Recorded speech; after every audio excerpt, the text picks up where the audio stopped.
I feel fine.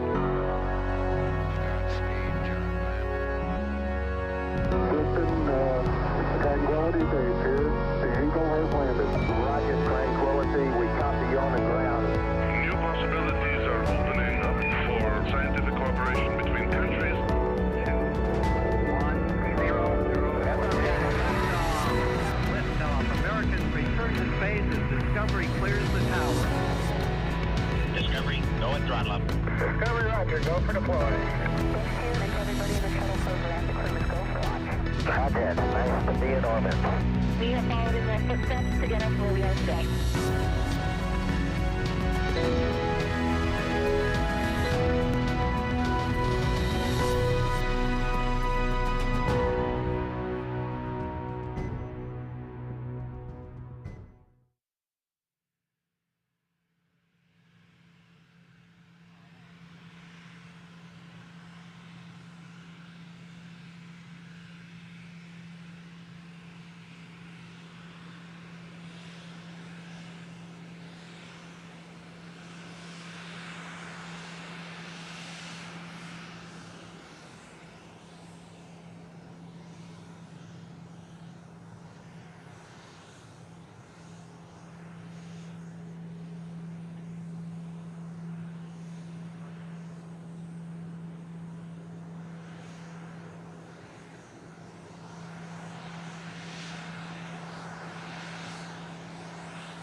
Good afternoon, everyone. Exciting day here at Kennedy Space Center as we welcome the Crew-11 flight crew ahead of their liftoff on a mission to the International Space Station.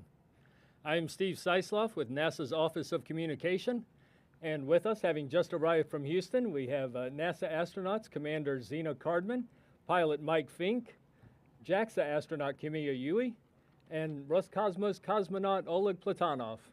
We're going to hear from the crew in just a minute, and also take a few media questions from the group here gathered at the runway.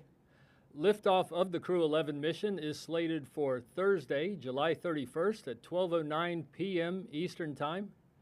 You'll be able to watch that on NASA Plus and on NASA's streaming channels. And with that, I will hand it over to Zena. Good afternoon, everyone. We are absolutely joyed to be here at Kennedy Space Center. It's wonderful to see everyone who's here in person, and thank you so much to those tuning in remotely. It's my privilege to be here with a wonderful crew. Mike, Kimiya, Oleg have been fantastic teammates this entire time. We've been training together for over a year now, and we are ready to fly. Kennedy Space Center landing here at the shuttle landing facility, for me personally as a first-time flyer, this is the first moment when it's really starting to feel real. This is the beginning of a week when things will feel progressively more and more real as we approach our launch, currently slated for the 31st. This is also a place of incredible history, and I'm so honored to be here with a crew taking part in this long history of human spaceflight. I am a first-time flyer, but we have the privilege of flying with people who have flown before and seen the International Space Station growing from its very beginning. It will be our honor to join Expedition 73 on board the International Space Station and to be there for the 25th anniversary of the ISS. It's so special to take part in something as grand as this human spaceflight endeavor that takes so many people, many of whom have flown here with us today, many of whom are at home in Houston or in our other homes around the world, from Japan, from Russia, and all of our training centers across the globe, including Cologne and in Hawthorne, California. Thank you so much to those of you who are here, and I want to leave it to my crewmates to say a few more words. We look forward to taking your questions. Thank you so much.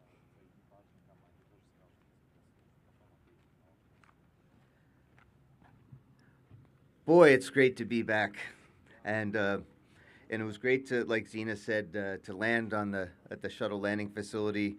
One of the last times I landed at the SLF was on a space shuttle on Endeavour, and now we get to go on another Endeavour, Dragon Endeavour this time. And what a great crew to launch with. I've been on different crews before, but this one's exceptional. Zena, you wouldn't know that she's a first-time flyer. She brings in so much experience and compassion as a commander. Kimiya-san, Yui from Japan, fellow experienced guy. Really, he always has something wise to say. And Oleg Platonov, his sense of humor is even funnier than mine, so I got to take some notes. He's a great guy to fly with. So this is a great crew. We're looking forward to launching soon. I've been like to throw out a few extra thanks. Like Zena said, we are a humble and grateful crew. That's kind of some of our mottos. But we really want to say thanks to the teams that got us ready, the teams from SpaceX, and also to the Commercial Crew Program, who worked extra hard to get us on time so that we can support the International Space Station program for all the fantastic things that are going on with the space station. I'm personally looking forward to going back up to the space station. I helped build it, and now I'm get to see it in its full maturity with 6 other crewmates. So without further ado, again, thank you for being here. Sorry for the heat, but it's Florida in the summertime. It's pretty nice. And here's my good friend, Kimiya Yui-san.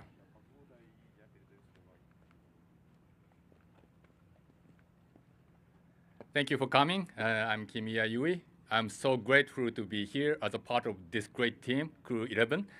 I believe this Crew-11 member is one of the best ever. And I like this crew member because we respect each other's, cultural differences, language differences, quite international. And I think during this mission, we will be able to show a good example of like international corporations because of this very international, good, great team. And we trained together a long time, so we were ready, like my hairstyle. So I'm looking forward to fly with these great crew members. And also, I'd like to say thank you to everybody who is supporting this mission. Without everybody's help, we cannot fly. And my motto is guts and hard work. So I do my best for the mission success, and I work hard for the people who is supporting everybody, including you guys, actually. Thank you very much.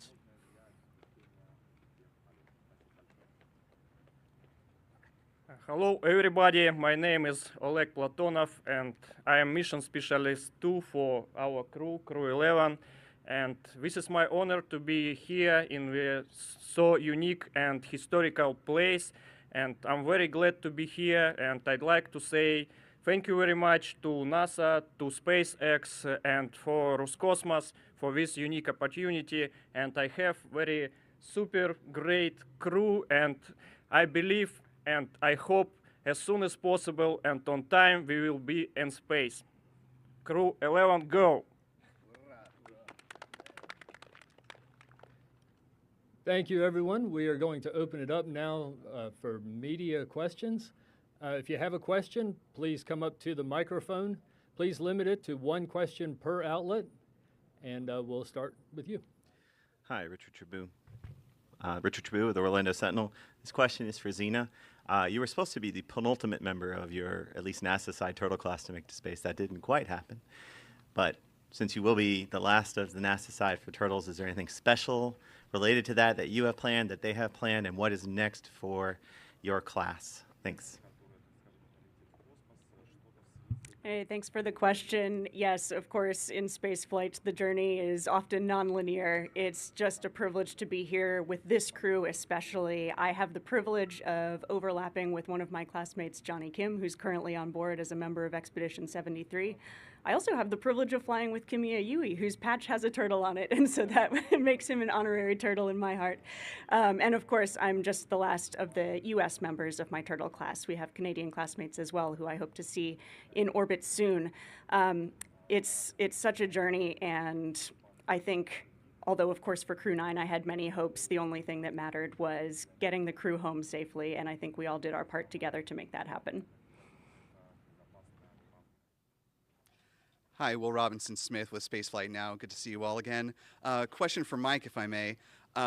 Since you've been, foundational in the commercial crew program since the get-go in 2014, I wonder now, that you're getting to fly as part of Crew-11, if you can kind of step back and look at, these past 11 crew rotation missions, the work that's been done both on the SpaceX side and the Boeing side that you've been involved in so thoroughly, and just kind of your sense of where we are right now and where we're going. Thanks. Yeah, I have lots of thoughts on that, and I'll try to keep it short and sweet. When we retired the space shuttle, we had the promise and the hope to continue human spaceflight with American rockets and spaceships. We didn't know what they were going to look like. We came up in 2014 here at the Kennedy Space Center. We made the announcement for the commercial crew program TCAP contract, which we named two, surprisingly, Boeing and SpaceX competitors and partners to help us get to the space station. And it's been a really interesting journey watching brand new spaceships be built. We had some great ideas when we released TCAP, and what ended up was a little bit different, but I'm very proud of our teams, both SpaceX and Boeing, to what we've built together. And I'm really proud to actually finally fly on a commercial crew spacecraft. And of course, I was part of the Boeing Starliner story, and that's a different story for a different day. But I'm looking forward. There's a good possibility for a Starliner to be on board at the same time as us, and it's really a privilege and honor to know so many different spacecraft. And I'm very proud of our American industry partners for building some really fine space flying machines. And I'm really excited about Dragon Endeavour. Who can imagine that we were going to fly them 6 times or even more, right? The capsules from SpaceX. So go Crew-11 and go Endeavour. Hi, Naoki Izuma with NHK. This question is for Yui-san. Yui-san, you'll be meeting Onishi-san in about a week. What do you hope to talk about with him when you first see him in orbit? Thank you. Yes, of course. He talking about vegetables. I don't like vegetables, so I don't want to see that. But first thing, I just really want to see my crewmate. I mean, Onishi-san. He's my best friend, and it's very rare opportunity to see my friends on orbit. And of course, I just want to do a lot of interesting experiments on orbit, and also I just want to work with other people, not only in Japan but all over the world, and looking forward to do a lot of fruitful result in this mission. Thank you. Hello, Manuel Masanti from Exploración Espacial. A question for Sina or for anyone on the crew that would like to answer. We know that this mission is going to take a little bit longer to dock with the space station. Could you go into a few details on why it is the case? Yeah, sure. That's really dictated by things like orbital dynamics, and we are where we are. The space station is where it is, and depending on its altitude and the phasing that we need to get there determines how long our phasing is. That's a really roundabout way of saying we don't decide, but we're happy to be flying. There are limits, of course, on that duration for many reasons, but we're within those limits, and we trust the teams that have gotten us ready. Hi, I'm Greg with Earth Sky. My question is for Mike. From your experience in space, what has been the most significant negative effect that your body has undergone? I think I lost some hair over the years. Maybe it was space, who knows? I'm going to answer your question a little differently than maybe the way it was asked. What I'm really proud about with the International Space Station, when we first started, we were really worried about bone loss. Had some crew members coming back from earlier space stations and who hadn't exercised. And we spent a lot of time and effort figuring out how to have countermeasures against bone loss. And on my first mission, I used an interim resistive exercise device, IRED, and that helped. But once we got the ARED, and I'm very proud to be one of the two folks that helped put it together first time, myself and Sandy Magnus, the ARED advanced resistive exercise device has really helped people with bone loss. It's still an issue, but it's no longer as scary to the NASA physiologists, and it helps us understand what we need to do to be ready to go to Moon and Mars. So I'm very proud of ARED. I got because I was one of the first guys to ever use it, and I'm proud of what we've been able to learn about humans living in space, because we are going out to the Moon and we are going to Mars, and we know what we're doing now. Hi, my name's John Jack McGill. I'm with Wyandotte Connects TV. And this question is for each one of you. In the morning, your wake-up alarm, do you guys have music, or are you no nonsense with just a buzzer, if you can respond?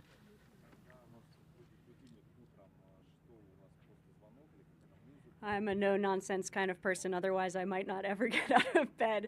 I'm the kind of person who likes to hit snooze, unfortunately.